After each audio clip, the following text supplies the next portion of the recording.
ਸਤਿ ਸ਼੍ਰੀ ਅਕਾਲ। ਤੁਸੀਂ ਜੁੜੇ ਹੋਏ ਹੋ ਪੰਜਾਬੀ ਰੇਡੀਓ ਯੂਐਸਏ ਦੇ ਨਾਲ ਤੇ ਮੈਂ ਹਾਂ ਪ੍ਰਵੀਨ ਸ਼ਰਮਾ ਲੈ ਕੇ ਹਾਜ਼ਰ ਹਾਂ ਪ੍ਰੋਗਰਾਮ ਖਬਰ ਤੇ ਨਜ਼ਰ। ਖਬਰ ਤੇ ਨਜ਼ਰ ਪ੍ਰੋਗਰਾਮ ਦੇ ਵਿੱਚ ਕਈ ਅਹਿਮ ਤੇ ਕਈ ਖਾਸ ਖਬਰਾਂ ਨੂੰ ਲੈ ਕੇ ਚਰਚਾ ਕਰਨ ਦੇ ਲਈ ਜੁੜ ਚੁੱਕੇ ਨੇ ਪੰਜਾਬ ਤੋਂ ਸੀਨੀਅਰ ਪੱਤਰਕਾਰ ਦੀਪਕ ਸ਼ਰਮਾ ਚਨਾਰਥਲ ਜੀ। ਸ਼ਰਮਾ ਸਤਿ ਸ਼੍ਰੀ ਅਕਾਲ, ਸਵਾਗਤ ਹੈ ਜੀ ਪੰਜਾਬੀ ਰੇਡੀਓ ਯੂਐਸਏ ਤੇ। ਸਤਿ ਸ਼੍ਰੀ ਅਕਾਲ ਪ੍ਰਵੀਨ ਜੀ, ਸਾਰੇ ਦਰਸ਼ਕਾਂ ਨੂੰ ਸਰੋਤਿਆਂ ਨੂੰ ਪਿਆਰ ਭਰੀ ਸਤਿ ਸ਼੍ਰੀ ਅਕਾਲ। ਸਤਿ ਸ਼੍ਰੀ ਅਕਾਲ ਜੀ। ਪ੍ਰੋਗਰਾਮ ਦੇ ਵਿੱਚ ਅੱਗੇ ਵਧਣ ਤੋਂ ਪਹਿਲਾਂ ਧੰਨਵਾਦ ਕਰਦੇ ਚਲੀਏ ਸਪਾਂਸਰਸ ਦਾ, ਜਿਹੜੇ ਜ਼ਰੀਆ ਬਣਦੇ ਨੇ ਇਹਨਾਂ ਪ੍ਰੋਗਰਾਮਾਂ ਨੂੰ ਤੁਹਾਡੇ ਤੱਕ ਪਹੁੰਚਾਉਣ ਦੇ ਲਈ। ਖਾਲਸਾ ਇੰਸ਼ੋਰੈਂਸ ਏਜੰਸੀ ਵਾਲੇ, ਜਿਨ੍ਹਾਂ ਤੋਂ ਤੁਸੀਂ ਹਰ ਤਰੀਕੇ ਦੀ ਇੰਸ਼ੋਰੈਂਸ ਲੈ ਸਕਦੇ ਹੋ। ਇੰਸ਼ੋਰੈਂਸ ਬਾਰੇ ਪਤਾ ਕਰਨ ਦੇ ਲਈ ਇਹਨਾਂ ਦਾ ਨੰਬਰ ਹੈ 408-272-2500। ਇਹ 1992 ਤੋਂ ਲਗਾਤਾਰ ਇੰਸ਼ੋਰੈਂਸ ਬਿਜ਼ਨਸ ਦੇ ਵਿੱਚ ਸ਼ਾਨਦਾਰ ਸੇਵਾਵਾਂ ਦੇ ਰਹੇ ਨੇ ਤੇ ਅਮਰੀਕਾ ਭਰ ਦੇ ਵਿੱਚ ਇੰਸ਼ੋਰੈਂਸ ਕਰਦੇ ਨੇ। ਓਬਾਮਾ ਕੇਅਰ ਮੈਡੀਕਲ ਜਾਂ ਫਿਰ ਕਵਰਡ ਕੈਲੀਫੋਰਨੀਆ ਬਾਬਤ ਪਾਲਿਸੀ ਕਰਵਾਉਣ ਦੇ ਲਈ, ਸਲਾਹ ਲੈਣ ਦੇ ਲਈ ਅੱਜ ਹੀ ਕਾਲ ਕਰੋ 408-272-2500 ਤੇ। ਟਰਕੀਅਨ ਇਮੀਗ੍ਰੇਸ਼ਨ ਲਾ ਫਰਮ ਵਾਲੇ ਜੇ ਟਰਕੀਅਨ ਅਟਾਰਨੀ ਟਰਕੀਅਨ ਦੇ ਨਾਲ ਤੁਸੀਂ ਯੂਐਸ ਇਮੀਗ੍ਰੇਸ਼ਨ ਬਾਬਤ ਕੋਈ ਵੀ ਸਲਾਹ ਕਰਨੀ ਹੈ, ਕੋਈ ਵੀ ਸਵਾਲ ਪੁੱਛਣਾ ਤੇ ਇਹਨਾਂ ਦਾ ਨੰਬਰ ਹੈ 4159090503। ਗੁਰਦੀਪ ਸਿੰਘ ਬਿਰਦੀ ਕਲੋਵਿਸ, ਮਨਦੀਪ ਸਿੰਘ, ਸੰਦੀਪ ਕੌਰ ਸੈਨ ਹੋਜ਼ੇ, ਅਮਰੀਕ ਸਿੰਘ ਅਟਵਾਲ, ਜਰਨੈਲ ਸਿੰਘ ਯੂਬਾ ਸਿਟੀ, ਗੁਰਨਾਮ ਸਿੰਘ ਐਂਟੀਲੋਪ ਤੇ ਜਰਨੈਲ ਸਿੰਘ ਸਿਆਟਲ ਤੋਂ। ਇਹਨਾਂ ਸਾਰੇ ਹੀ ਸਪਾਂਸਰਸ ਦਾ ਬਹੁਤ ਬਹੁਤ ਧੰਨਵਾਦ। ਤੇ ਜੇਕਰ ਤੁਸੀਂ ਵੀ ਪੰਜਾਬੀ ਰੇਡੀਓ ਯੂਐਸਏ ਦੇ ਇਹਨਾਂ ਪ੍ਰੋਗਰਾਮਾਂ ਨੂੰ ਸਪਾਂਸਰ ਕਰਨਾ ਚਾਹੁੰਦੇ ਹੋ ਤਾਂ ਸਟੂਡੀਓ ਦਾ ਨੰਬਰ ਹੈ 408-272-5200। ਅੱਜ ਦਾ ਇਹ ਖਬਰ ਤੇ ਨਜ਼ਰ ਪ੍ਰੋਗਰਾਮ ਸਾਲ 2025 ਦੀ 7 ਅਗਸਤ ਦਾ ਪ੍ਰੋਗਰਾਮ ਹੈ ਤੇ ਦਿਨ ਅੱਜ ਵੀਰਵਾਰ ਹੈ। ਖਬਰਾਂ ਦੀ ਸ਼ੁਰੂਆਤ ਕਰੀਏ ਸ਼ਰਮਾ ਜੀ ਹਰ ਵਾਰ ਦੀ ਤਰ੍ਹਾਂ ਇੱਕ ਵੱਡੀ ਤੇ ਬੜੀ ਅਹਿਮ ਖਬਰ ਤੋਂ, ਜਿਹੜੀ ਕਿ ਜੁੜੀ ਹੈ ਲੈਂਡ ਪੂਲਿੰਗ ਦੇ ਨਾਲ। ਲੈਂਡ ਪੂਲਿੰਗ ਦੇ ਉੱਤੇ 4 ਹਫ਼ਤਿਆਂ ਦੀ ਰੋਕ ਲਾਈ ਹੈ ਅਦਾਲਤ ਨੇ। ਇਸ ਰੋਕ ਨੂੰ ਪੱਕੀ ਜਾਂ ਫਿਰ ਕੱਚੀ ਰੋਕ ਦੇ ਤੌਰ ਤੇ ਕਿਵੇਂ ਦੇਖ ਸਕਦੇ ਹਾਂ? ਪ੍ਰਵੀਨ ਜੀ, ਸਮਝਦਾਰ ਨੂੰ ਨਾ ਇਸ਼ਾਰਾ ਕਾਫੀ ਹੁੰਦਾ ਜੀ। ਜੱਜ ਸਾਹਿਬ ਨੇ 2 ਜੱਜਾਂ ਦਾ ਬੈਂਚ ਸੀ ਜਿਹਦੇ ਕੋਲ ਇਹ ਪਟੀਸ਼ਨ ਪਈ ਸੀ, ਜਿਹਦੇ ਉੱਤੇ ਸੁਣਵਾਈ ਸੀ। 2 ਜੱਜਾਂ ਦੇ ਬੈਂਚ ਕੋਲ ਇਹ ਪਟੀਸ਼ਨ ਦੇ ਇਲਾਵਾ ਇੱਕ ਪਟੀਸ਼ਨ ਹੋਰ ਪਈ ਹੈ, ਹੋ ਸਕਦਾ ਆਉਂਦੇ ਦਿਨਾਂ ਚੋਂ ਇਕੱਠੀ ਹੋ ਜਾਵੇ।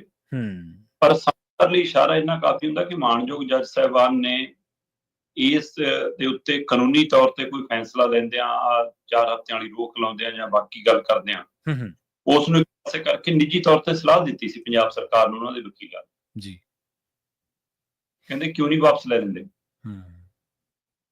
ਇਹ ਅਦਾਲਤ ਦੇ ਅੰਦਰ ਹੋਈ ਗੱਲਬਾਤ ਹੈ। ਠੀਕ ਹੈ। ਉਹਨਾਂ ਨੇ ਕਿਹਾ ਕਿ ਕਿਉਂ ਨਹੀਂ ਪਾਲਿਸੀ ਵਾਪਸ ਲੈ ਲੈਂਦੇ? ਜੇ ਇੰਨੀਆਂ ਚ ਕਮੀਆਂ ਨੇ, ਤੁਹਾਨੂੰ ਨਹੀਂ ਸਮਝ ਆਉਂਦੀ ਤਾਂ ਦੁਬਾਰਾ ਮੰਥਨ ਕਰ ਲਓ। ਸਹੀ ਹੈ। ਇਹ ਜੋ ਲੋਕਾਂ ਨੂੰ ਕਿ ਅਸੀਂ ਭਾਈ ਇਹਨੂੰ ਠੀਕ ਕਰਕੇ ਲਿਆਵਾਂਗੇ, ਫਿਰ ਸੋਚਾਂਗੇ। ਮਤਲਬ ਸਮਝਦਾਰ ਨੂੰ ਇੰਨਾ ਇਸ਼ਾਰਾ ਹੋ ਗਿਆ ਕਿ ਭਾਈ ਇਹਦਾ ਮਤਲਬ ਤੁਹਾਨੂੰ ਅਦਾਲਤ ਵੱਲੋਂ ਇੱਕ ਰੁਖ ਤਾਂ ਸਪਸ਼ਟ ਹੋ ਗਿਆ ਨਾ, ਮਤਲਬ ਅੰਦਰ ਉਹਨਾਂ ਨੂੰ ਸਮਝਦਾ ਇਹਦਾ ਮਤਲਬ ਆਉਣ ਵਾਲੇ ਦਿਨਾਂ 'ਚ ਵੀ ਤੁਹਾਡੇ ਲਈ ਇਹੀ ਗੱਲ ਆਉਣੀ ਹੈ। ਸਹੀ ਹੈ। ਤੁਸੀਂ ਆਪੇ ਲੈ ਲਓ, ਕਿਉਂ ਵਜੀਅਤ ਕਰਾ ਰਹੇ ਹੋ? ਆਪਾਂ ਪਿਛਲੇ ਕਿੰਨੇ ਦਿਨਾਂ ਤੋਂ, ਜਿਸ ਦਿਨ ਤੋਂ ਲੈਂਡ ਪੂਲਿੰਗ ਤੇ ਗੱਲ ਕਰ ਰਹੇ ਹਾਂ, ਆਪਾਂ ਇਸ ਨੁਕਤੇ ਨਿਗਾਹ ਤੋਂ ਗੱਲ ਕਰ ਰਹੇ ਹਾਂ ਵੀ ਇਹਦਾ ਮੁੜ ਵਸੇਵੇ ਦਾ ਕੀ ਪ੍ਰਬੰਧ ਹੈ, ਕਿੰਨੇ ਘਰਾਂ ਦੀ ਡਿਮਾਂਡ ਹੈ, ਕਿੰਨਾਂ ਲੋਕਾਂ ਦੀ ਸਹਿਮਤੀ ਲਈ ਹੈ, ਇਹਦਾ ਪਾਲਿਸੀ ਦਾ ਅਸਰ ਕਾਹਦੇ ਤੇ ਪੈਣਾ, ਪੰਜਾਬ ਤੇ ਕਿਸ ਤਰੀਕਾਕਾਰ ਤੇ ਪੈਣਾ। ਉਹ ਕੱਲਾ ਨੁਕਤਾ ਜੱਜ ਸਾਹਿਬ ਨੇ ਬਿਲਕੁਲ ਦੁਰਸਤ ਤਰੀਕੇ ਨਾਲ ਇਹਨਾਂ ਦੇ ਵਕੀਲਾਂ ਨੂੰ ਪੁੱਛਿਆ। ਮਾਂ ਦੇ ਪੁੱਤ ਇੰਨੇ ਮਿੱਟੀ ਦੇ ਮਾਧੋ ਨੇ ਕਿ ਇੱਕ ਵੀ ਗੱਲ ਦਾ ਜਵਾਬ ਨਹੀਂ ਹੈ। ਮਾਣਯੋਗ ਅਦਾਲਤ ਨੇ ਪੁੱਛਿਆ ਜੀ ਕਿ ਕੋਈ ਰੋਡ ਮੈਪ ਬਣਾਇਆ ਹੋਣਾ ਨਾ ਤੁਸੀਂ ਕਿ ਪੰਜਾਬ 'ਚ ਕਿੰਨੇ ਘਰਾਂ ਦੀ ਲੋੜ ਹੈ, ਕਿੰਨੀ ਮੰਗ ਹੈ, ਕਿੰਨੀ ਡਿਮਾਂਡ ਹੈ? ਤੁਹਾਨੂੰ ਨਹੀਂ ਪਤਾ ਜੀ। ਕਹਿੰਦੇ ਅੱਛਾ ਇਹ ਦੱਸ ਦਿਓ ਫਿਰ ਕਿ ਜਦੋਂ ਇਹ ਕੰਕਰੀਟ ਦਾ ਜੰਗਲ ਉਸਰੂਗਾ ਉਹਦੇ ਨਾਲ ਪੰਜਾਬ ਦਾ ਵਾਤਾਵਰਨ ਤੇ ਕੀ ਅਸਰ ਪਊਗਾ, ਕਿੰਨੇ ਕੁ ਦਰਖਤ ਉਜੜਨੇ ਆ, ਕਿੰਨੇ ਹਰਿਆਵਲ ਉਜੜਨੀ ਹੈ, ਕਿਹੋ ਜਿਹਾ ਅਸਰ ਰਹਿੰਦਾ ਉਹਦਾ ਕੋਈ ਰਿਪੋਰਟ ਤਾਂ ਤਿਆਰ ਕੀਤੀ ਹੋਣੀ ਤੁਸੀਂ? এনवायरमेंटल ਅਸੈਸਮੈਂਟ ਜਿਹਨੂੰ ਕਹਿੰਦੇ ਨੇ। ਹਾਂ, ਉਹ ਕਿੱਥੇ ਹੈ? ਕੋਈ ਜਵਾਬ ਨਹੀਂ। ਮੁੜ ਵਸੇਵਾ ਦੱਸ ਦਿਓ ਥੋੜਾ ਜਿਹਾ ਸਾਨੂੰ। ਸਹੀ ਹੈ, ਬਿਲਕੁਲ ਪੁੱਛਣਾ ਸੀ ਕਿ ਮੁੜ ਵਸੇਵੇ ਦੀ ਯੋਜਨਾ ਕੀ ਹੈ? ਕੋਈ ਪਤਾ ਨਹੀਂ। ਪ੍ਰਵੀਨ ਜੀ, ਇੱਕ ਖੇਤ ਹੈ, ਇੱਕ ਕਿਸਾਨ ਉਹਦਾ ਮਾਲਕ ਹੈ, ਉਹ ਜ਼ਮੀਨ ਉਹਦੇ ਨਾਂ ਬੋਲਦੀ ਹੈ ਜੀ। ਇਹਦਾ ਮਤਲਬ ਉਹਦਾ ਘਰ ਚੱਲਦਾ ਉਥੋਂ। ਚਲੋ ਘਰ ਚੋਂ ਇੱਕ ਅੱਧਾ ਜੀ ਨੌਕਰੀ ਲੱਗ ਗਿਆ ਜਾਂ ਜ਼ਮੀਨ ਵੰਡ ਹੋ ਜਾਂਦੀ, ਅੱਜ ਕੱਲ੍ਹ ਇਕੱਲਾ ਰਹਿ ਜਾਂਦਾ ਪੁੱਤ, ਜਾਂ ਬਾਹਰ ਚਲ ਗਏ, ਠੇਕੇ ਤੇ ਦੇਤੀ। ਇਹਦਾ ਮਤਲਬ ਜਿਹੜਾ ਬੰਦਾ ਠੇਕੇ ਤੇ ਵਾਹੀ ਕਰ ਰਿਹਾ ਉਹਦਾ ਵੀ ਘਰ ਚੱਲਦਾ ਉਸ ਖੇਤ ਤੋਂ। ਬਿਲਕੁਲ ਚੱਲਦਾ। ਸਹੀ ਹੈ। ਜਿਹੜਾ ਉਹਨਾਂ ਕੋਲ ਸਾਂਝੀ ਸੀਰੀ ਰਲ ਕੇ ਕੰਮ ਕਰ ਰਿਹਾ ਉਹਦਾ ਵੀ ਘਰ ਚੱਲਦਾ ਉਸ ਖੇਤ ਤੋਂ।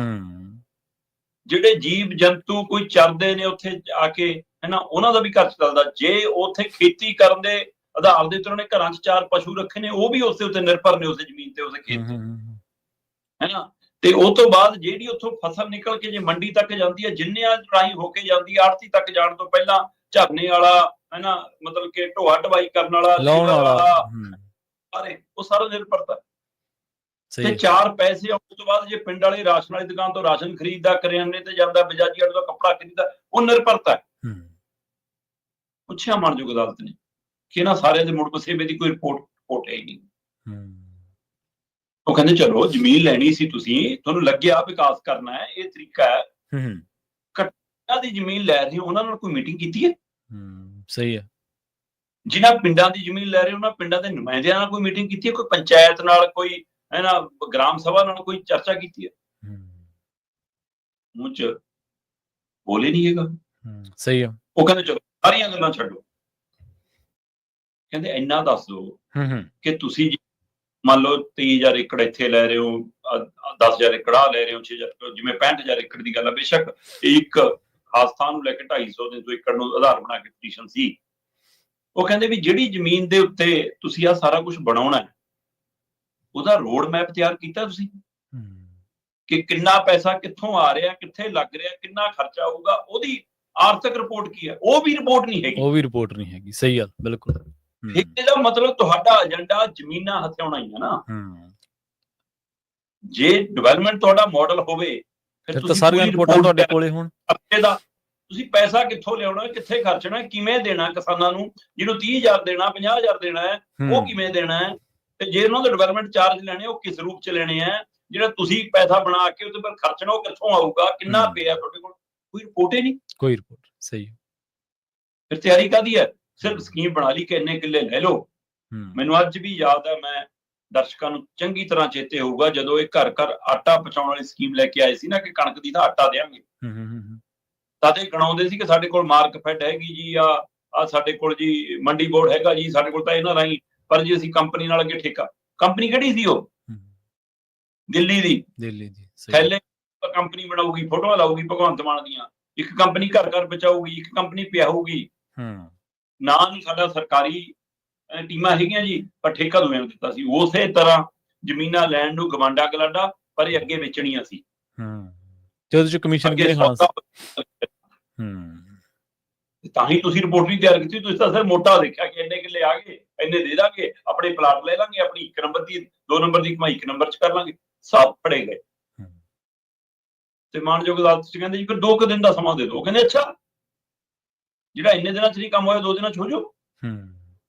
ਉਹ ਕਹਿੰਦੇ ਤੁਹਾਨੂੰ ਸਲਾਹ ਹੈ ਵਾਪਸ ਲੈ ਲਓ ਇਹਨੂੰ, ਠੀਕ ਕਰਕੇ ਫਿਰ ਲੈਣੀ ਹੋਵੇ, ਹੈ ਨਾ।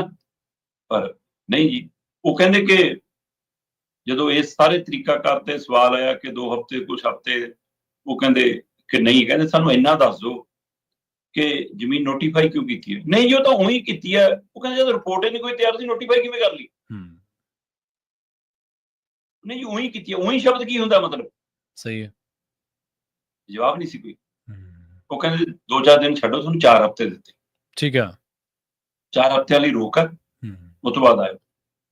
ਤੇ ਸਿਰਤ ਧਿਰਾਂ ਅਜੇ ਵੀ ਮੰਨਦੀਆਂ ਕਿ ਜੇ ਸਰਕਾਰ ਨੇ ਨਹੀਂ ਵੀ ਗਵਾਈ ਐਪਲੀਕੇਸ਼ਨ ਆਪ, ਤਾਂ ਵੀ ਸਰਕਾਰ ਕੋਲ ਮੌਕਾ ਮਿਲ ਗਿਆ ਭੱਜਣ ਦਾ। ਉਹ ਬਚ ਕੇ ਲੰਘ ਜਾਵੇ ਤਾਂ ਵਧੀਆ, ਨਹੀਂ ਧਰਾਤਲ ਦਾ ਮੁੱਦਾ ਬਣ ਗਿਆ। ਬੀਜੇਪੀ ਕਹਿੰਦੀ ਅਸੀਂ ਕਿਸਾਨ ਬਚਾਉਣੇ ਆ, ਅਕਾਲੀ ਦਲ ਕਹਿੰਦਾ ਅਸੀਂ ਕਿਸਾਨ ਬਚਾਉਣੇ ਆ, ਡੱਲੇਵਾਲ ਕੱਲ ਤਿਆਰੀ ਕਰਕੇ ਬੈਠਾ ਸੀ ਅਸੀਂ ਬਚਾਉਣੇ ਆ, ਅੱਜ ਦੂਸਰੀ ਜਥੇਬੰਦੀਆਂ ਨੇ ਅੱਜ ਕੁਰਸੀ ਲਾਉਣੀ ਆ, ਐਸਕੇਐਮ ਨੇ ਪਹਿਲਾਂ ਆਪਣੇ ਪ੍ਰੋਗਰਾਮ ਦੇਤੇ ਵੇ, 24 ਨੂੰ ਉਹਨਾਂ ਨੇ ਵੱਡਾ ਕੱਟ ਰੱਖ ਲਿਆ ਵਾ, ਹੈ ਨਾ। ਇਸ ਲਈ ਧਰਾਤਲ ਤੱਕ ਘਿਰ ਗਏ। ਇਹ ਤੋਂ ਪਹਿਲਾਂ ਕਿ ਲੋਕ ਭਜਾਉਣ ਇਹਨਾਂ ਨੂੰ ਦਿੱਲੀ ਤੱਕ, ਆਪ ਹੀ ਗੱਡੀ ਚੜ੍ਹ ਕੇ, ਜਹਾਜ਼ ਚੜ੍ਹ ਕੇ, ਚੌਪਰ ਚੜ੍ਹ ਕੇ, ਜਿੱਦੇ ਵੀ ਜਾਣਾ ਚਲੇ ਜਾਣ। ਨਹੀਂ ਲੱਭਣੀ ਜੀ। ਬਿਲਕੁਲ, ਦੇਖੋ ਕੋਰਟ ਦੇ ਆਸਰੇ ਸਹੀ ਆਪਦਾ ਆਪਦੀ ਚਮੜੀ ਬਚਾ ਸਕਦੇ ਆ। ਹੁਣ ਜਦੋਂ ਕਿਸੇ ਚੀਜ਼ ਦੀ ਤਿਆਰੀ ਨਹੀਂ ਕਰਕੇ ਜਾਣੀ ਸ਼ਰਮਾ ਜੀ, ਤੇ ਉੱਥੇ ਫਿਰ ਜਵਾਬ ਕੀ ਆਉੜੇ ਇਹਨਾਂ ਨੂੰ, ਜਦੋਂ ਮਨਸ਼ਾ ਹੀ ਕੁਛ ਹੋਰ ਆ, ਕੋਰਟ 'ਚ ਜੋ ਮਰਜ਼ੀ ਕਹੀ ਜਾਣ। ਅਗਲੀ ਗੱਲ ਕਰੀਏ ਇੱਕ ਹੋਰ ਚਰਚਿਤ ਖਬਰ ਦੀ, ਜਿਹਦੇ ਵਿੱਚ ਪੰਜਾਬ ਦੀ ਨਹੀਂ ਬਲਕਿ ਭਾਰਤ ਦੀ ਇੱਕ ਬਹੁਤ ਵੱਡੀ ਜਥੇਬੰਦੀ ਘਿਰ ਰਹੀ ਹੈ ਦੋਸ਼ਾਂ ਦੇ ਵਿੱਚ, ਬਹੁਤ ਸੰਗੀਨ ਦੋਸ਼ਾਂ ਦੇ ਤਹਿਤ। ਚੋਣ ਕਮਿਸ਼ਨ, ਰਾਹੁਲ ਗਾਂਧੀ ਨੇ ਜਿਸ ਤਰੀਕੇ ਦੇ ਨਾਲ ਚੋਣ ਕਮਿਸ਼ਨ ਦੀਆਂ ਕਈ ਗੱਲਾਂ ਦਾ ਪਰਦਾਫਾਸ਼ ਕੀਤਾ ਤੇ ਕਈ ਸੰਗੀਨ ਇਲਜ਼ਾਮ ਲਾਏ ਨੇ, ਉਹਨਾਂ ਨੇ ਤਾਂ ਇੱਥੋਂ ਤੱਕ ਕਹਿ ਦਿੱਤਾ ਵੀ ਚੋਣ ਕਮਿਸ਼ਨ ਨੇ ਭਾਜਪਾ ਦੇ ਨਾਲ ਮਿਲ ਕੇ ਵੋਟ ਚੋਰੀ ਕੀਤੀ। ਮੈਂ ਇਹਨੂੰ ਉਲਟਾ ਲੈਣਾ ਜੀ।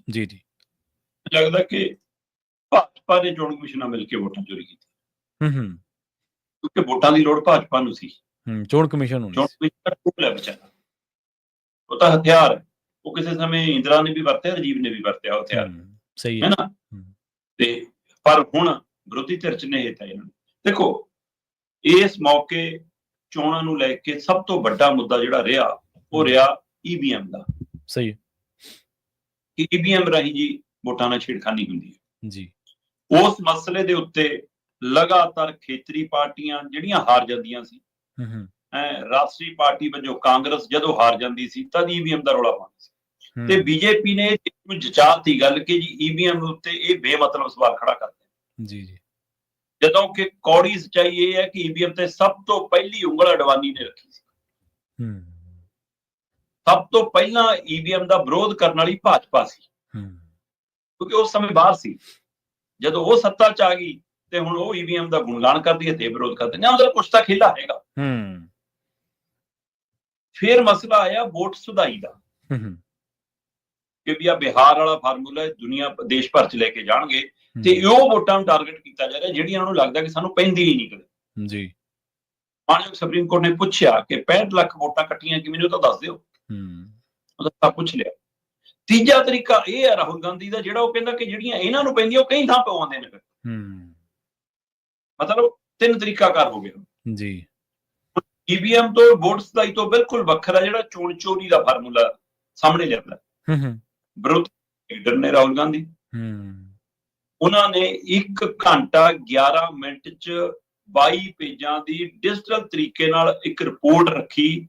ਉਹ ਕਹਿੰਦੇ 6 ਮਹੀਨੇ ਇਹਦੇ ਤੇ ਖੋਜ ਪੜਤਾਲ ਕੀਤੀ। ਚੋਣ ਕਮਿਸ਼ਨ ਦੇ ਅੰਕੜੇ ਨੇ, ਸਾਡੇ ਘਰੇ ਬਣਾਏ ਅੰਕੜੇ ਨਹੀਂ, ਠੀਕ ਹੈ, ਉਹਨਾਂ ਦੇ ਡਾਕੂਮੈਂਟ ਨੇ, ਉਹਦੇ ਵਿੱਚੋਂ ਹੀ ਖੋਜ ਪੜਤਾਲ ਕੀਤੀ। ਖੋਜ ਪੜਤਾਲ ਕਰਕੇ ਕਹਿੰਦੇ ਇੰਨੇ ਕਾਗਜ਼ ਫਰੋਲਣੇ ਪਏ ਕਿਉਂਕਿ ਸਾਨੂੰ ਇਲੈਕਟ੍ਰੋਨਿਕ ਡਾਟਾ ਦਿੱਤਾ ਹੀ ਨਹੀਂ ਇਹਨਾਂ ਨੇ। ਅੱਛਾ, ਦਸਤੀ ਅਸੀਂ ਡਾਕੂਮੈਂਟ ਹੀ ਫਰੋਲੇ, ਉਹ ਇੰਨੇ ਫਰੋਲੇ 6 ਮਹੀਨਿਆਂ ਚ ਕਿ ਜੇ ਉਹਨਾਂ ਨੂੰ ਇੱਕ ਦੂਜੇ ਦੇ ਉੱਪਰ ਚਿਣ ਲਈਏ 7 ਫੁੱਟ ਉੱਚਾ ਢੇਰ ਲੱਗ ਜਾਵੇ ਕਹਿੰਦੇ ਕਾਗਜ਼ਾਂ ਦਾ। ਉਹ ਅੱਛਾ, ਠੀਕ ਆ, ਇੰਨੇ ਕਾਗਜ਼।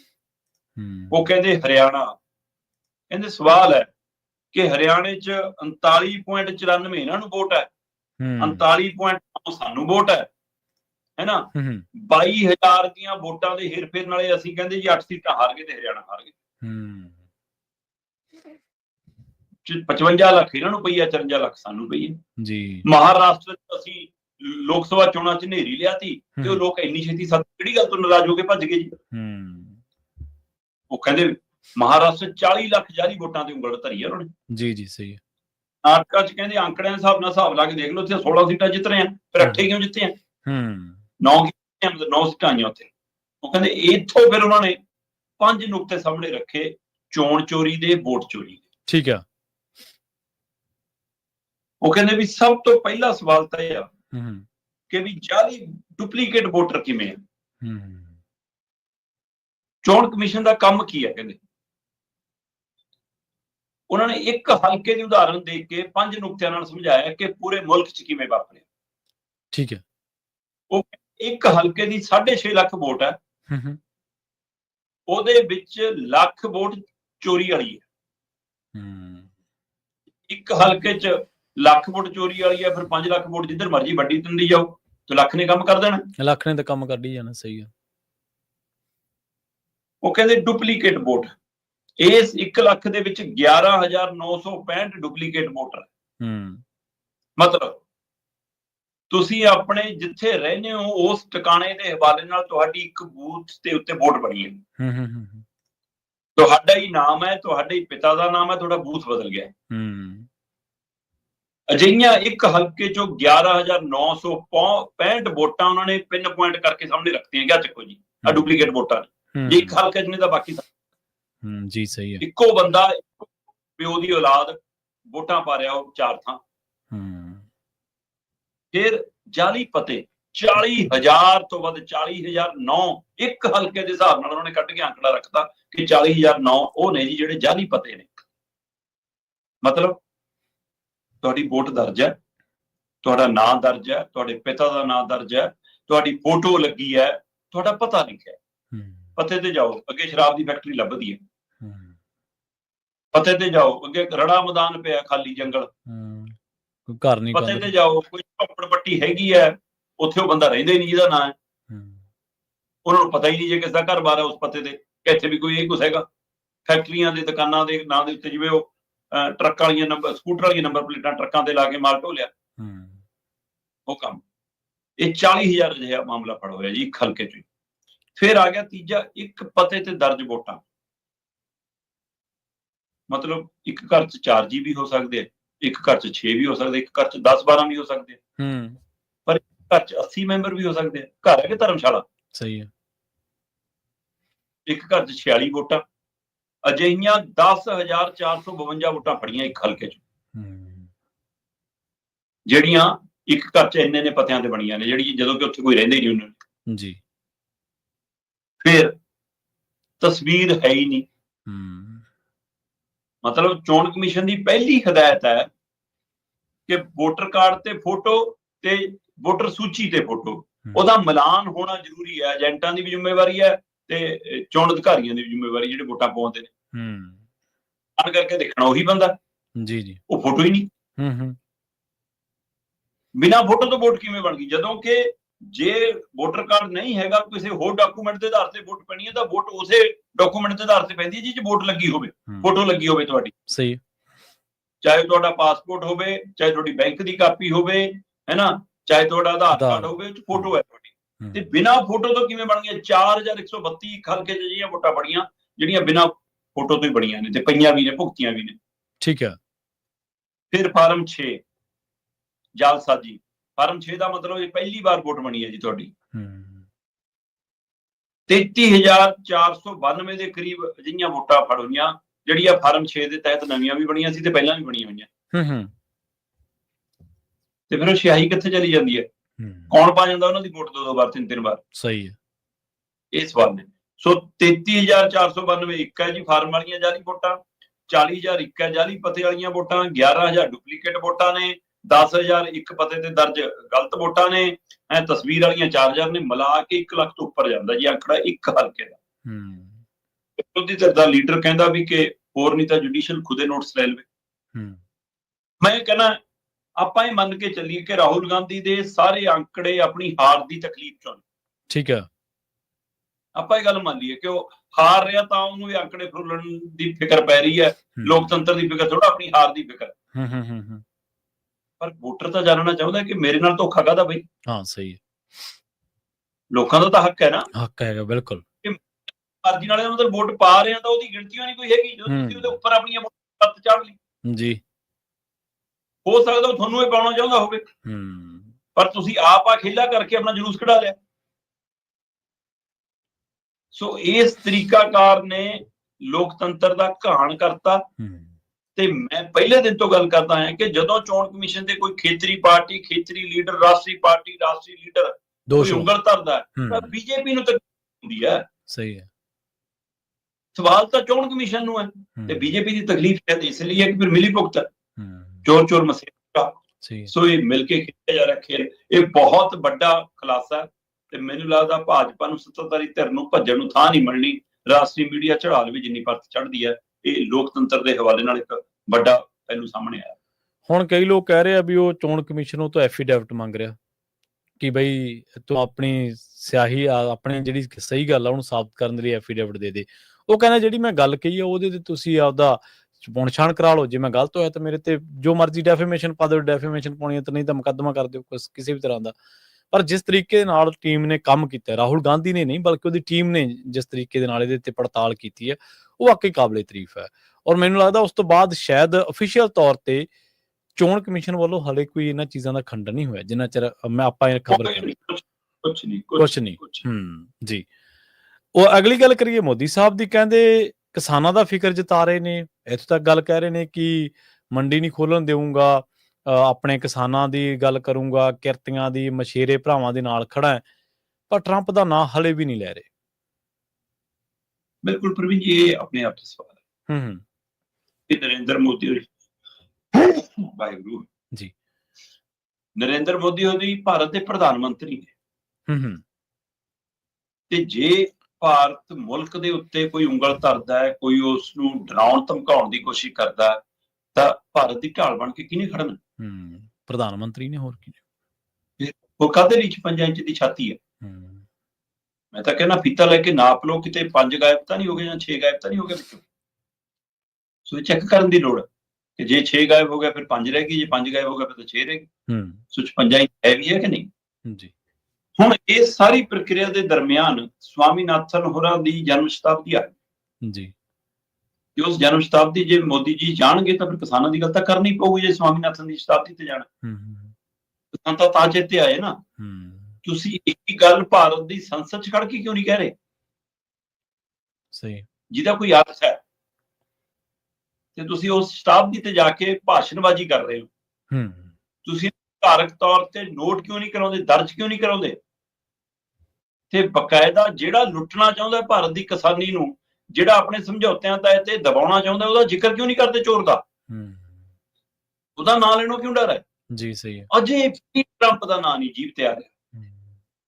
ਕਿਹਾ ਕੋਈ ਸ਼ੱਕ ਨਹੀਂ ਕਿ ਵਪਾਰ ਸਮਝੌਤਿਆਂ 'ਚ ਅਮਰੀਕੀ ਸ਼ਰਤਾਂ ਦੇ ਉੱਤੇ ਭਾਰਤ ਦਾ ਇਹ ਜਵਾਬ ਹੈ, ਪਰ ਅਮਰੀਕਾ ਦਾ ਕਿਤੇ ਜ਼ਿਕਰ ਨਹੀਂ ਹੈ। ਜੀ ਕਿਹਾ ਜਾ ਕਿ ਜਿਹੜਾ ਕਿਸਾਨੀ ਨੂੰ ਉਜਾੜਨ ਵਾਲਾ ਜ਼ੀਰੋ ਟੈਰਿਫ ਵਾਲਾ ਸਮਝੌਤਾ ਕਰਨ ਨੂੰ ਫਿਰਦਾ ਅਮਰੀਕਾ, ਡੇਅਰੀ ਫਾਰਮ ਨੂੰ, ਮੁਰਗੀ ਨੂੰ, ਮੱਛੀ ਨੂੰ, ਉਹਨੂੰ ਉਜਾੜਨ ਨੂੰ ਫਿਰਦਾ ਹੈ, ਸਹਾਇਕ ਧੰਦਿਆਂ ਨੂੰ, ਖੇਤੀ ਦੇ ਨੂੰ, ਉਹਦਾ ਜਵਾਬ ਹੈ। ਉਹਦਾ ਜ਼ਿਕਰ ਕਿਉਂ ਨਹੀਂ ਉਹਦਾ ਨਾਂ ਦਾ?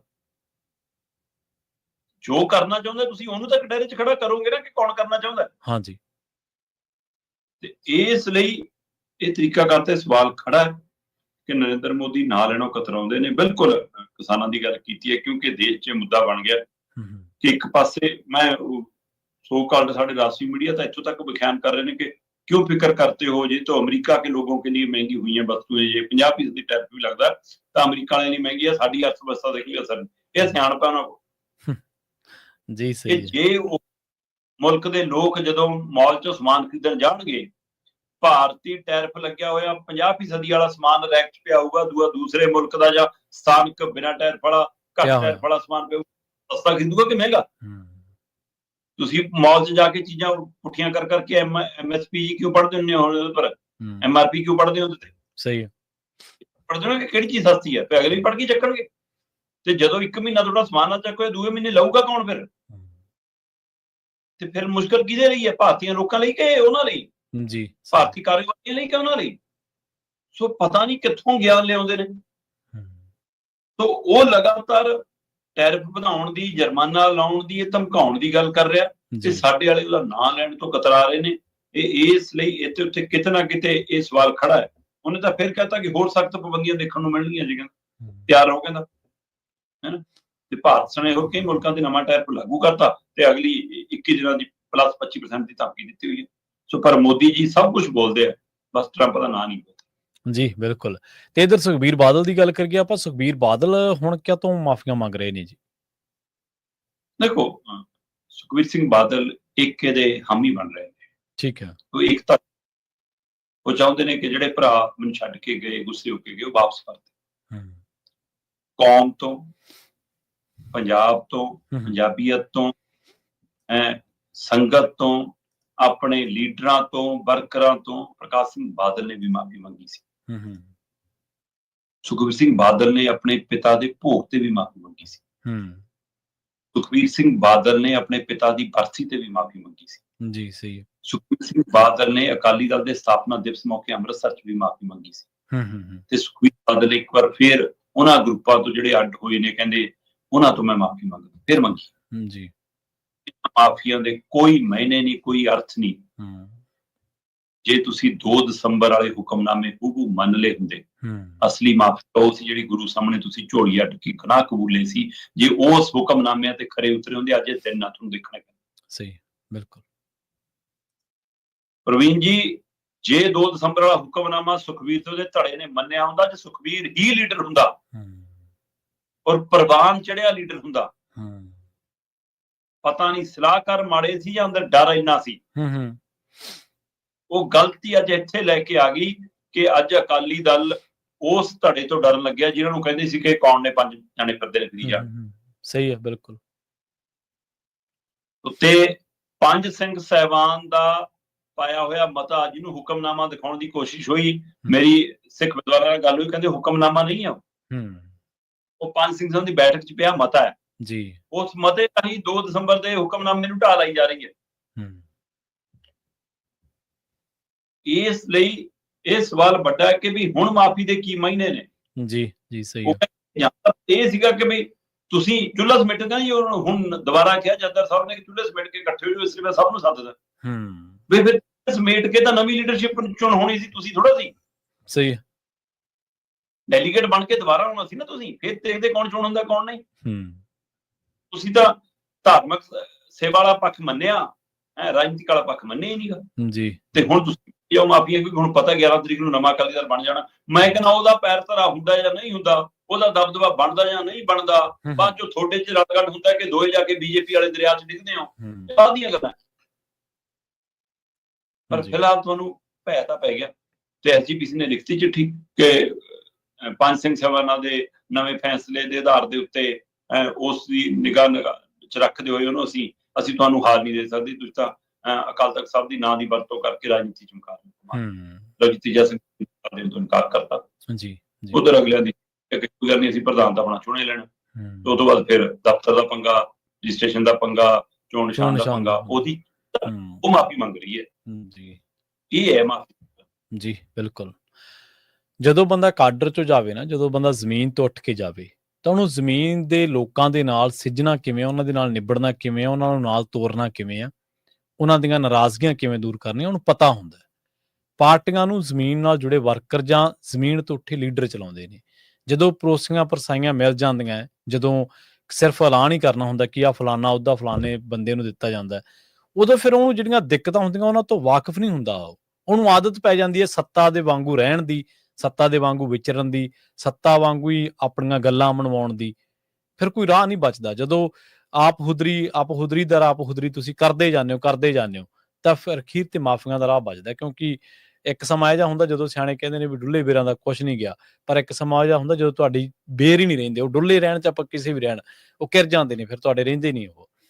ਜਾਂਦੇ ਗੱਲ ਕਰੀਏ ਵਿਰਾਸਤ-ਏ ਖਾਲਸਾ ਦੇ ਬਾਰੇ। ਕਹਿੰਦੇ ਅਨੰਦਪੁਰ ਸਾਹਿਬ ਵਾਂਗੂ ਹੁਣ ਕੁਰੂਕਸ਼ੇਤਰ ਦੇ ਵਿੱਚ ਵੀ ਬਣ ਜਾ ਰਿਹਾ ਤੇ ਇਹਨੂੰ ਪ੍ਰਚਾਰਿਆ ਹੋਣ ਜਾ ਰਿਹਾ ਵੀ ਇਹਦੇ ਨਾਲ ਸਿੱਖਾਂ ਨੂੰ ਨੇੜੇ ਕਰਨ ਦਾ ਯਤਨ ਹੈ ਭਾਜਪਾ ਵੱਲੋਂ।